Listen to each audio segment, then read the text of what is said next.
Over 10,000 miles in, what have I learned from owning a 2025 Tesla Model Y?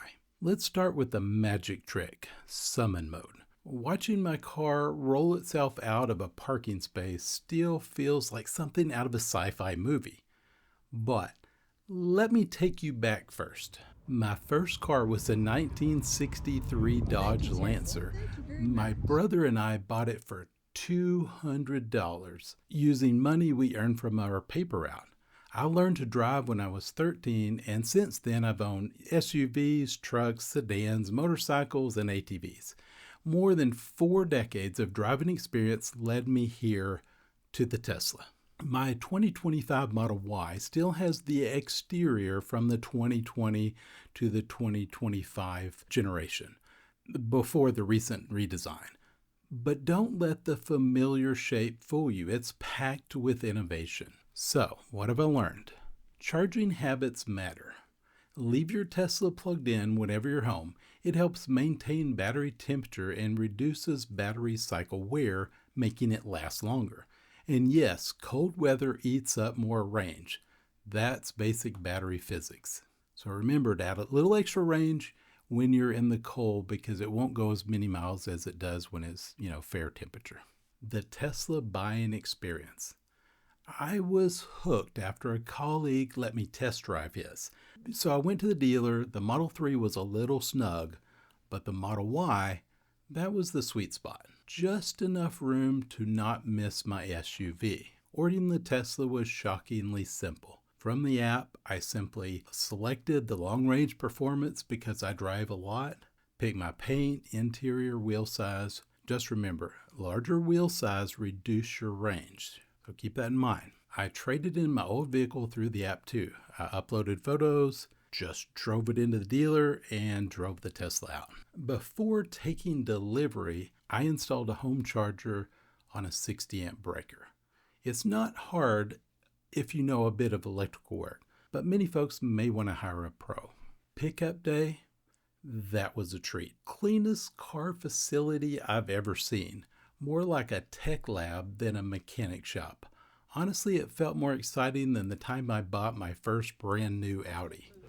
Even friends and family wanted to tag along. Autopilot and full self-driving, of course with supervision. This is where it gets interesting, especially if you're 50 or older and wondering what full self-driving really means. No, you can't check your email while it drives. The cabin camera watches your eyes. If you look away too often, it warns you. And if you keep ignoring it, you get grounded. So, Tesla jail. You'll have to drive yourself for a while. But you can get around that pretty easily by just pulling over, parking, and then restarting the trip. It won't dodge every dead skunk in the road either. Sometimes you need to take the wheel, especially in parking lots or tricky exits that it can't see the end where it can get out. It's good, but it's not perfect. In fact, after recent updates, it ended up going in the wrong lane 3 times in the last couple months.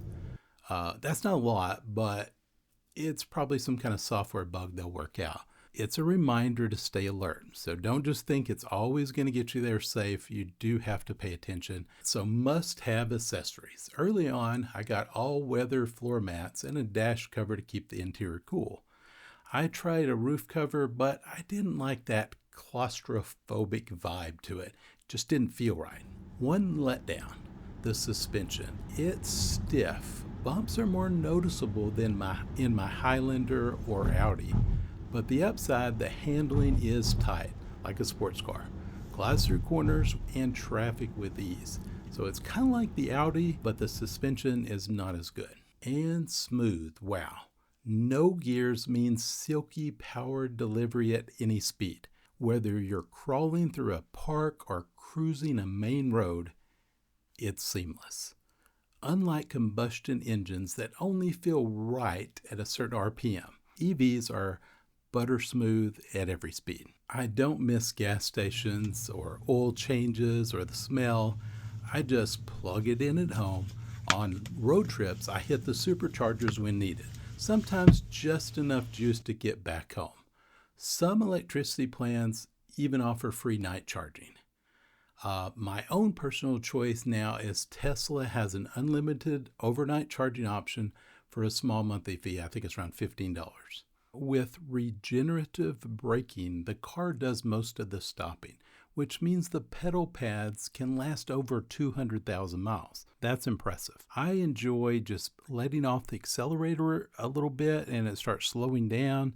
You hardly ever really use the brakes, only when it's a hard stop. Another gem is Sentry Mode. Tesla doesn't just record break-ins, it warns people before anything happens. You get real-time video of what's happening around your car. No traditional alarm system can compete with that. Any downsides? Yeah, the automatic wipers, they're not very good. Tesla uses the camera instead of a rain sensor. It's still in beta now, they said, and they really haven't fixed it yet. Sometimes they go wild. Other times they ignore a downpour. What about car washes? Easy use car wash mode. It disables auto wipers and the Sentry and can let your wheels free roll through the tunnel. Personally, I'm not sure if I like it grabbing my car and just pulling it all the way through, but that's just my own personal phobia about damaging the vehicle.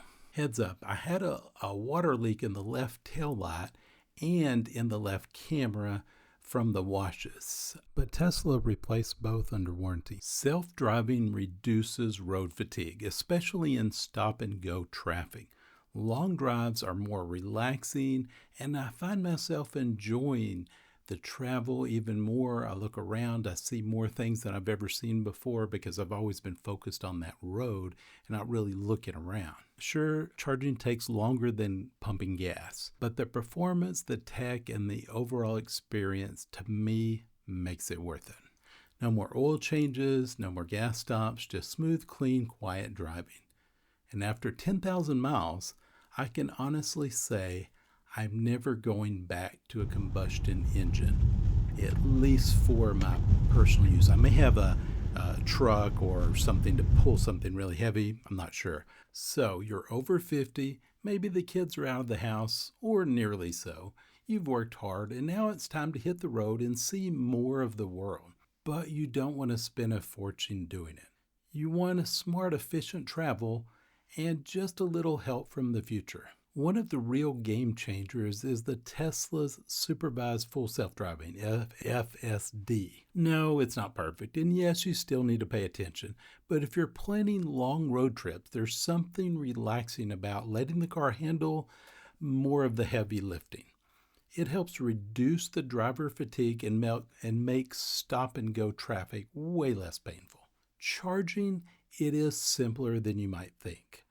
Tesla's supercharger network is vast and growing, and the navigational system plans charging stops automatically, so you don't have to figure that out. Just plug it in, stretch your legs, grab a coffee, and you're back on the road in minutes. Now, what do people like and don't like about the Tesla? Well, what they like is low operating costs. There's no gas, there's fewer moving parts, and lower maintenance. There's sleek tech, over-the-air updates, premium sound, and intuitive touchscreen. Acceleration, there's instant power even in the base model. Okay, what people don't like. The interior comfort, some may find the seats firm and the ride a bit stiff.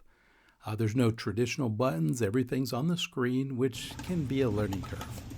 Road noise, it's slightly louder cabin than some of the luxury SUVs.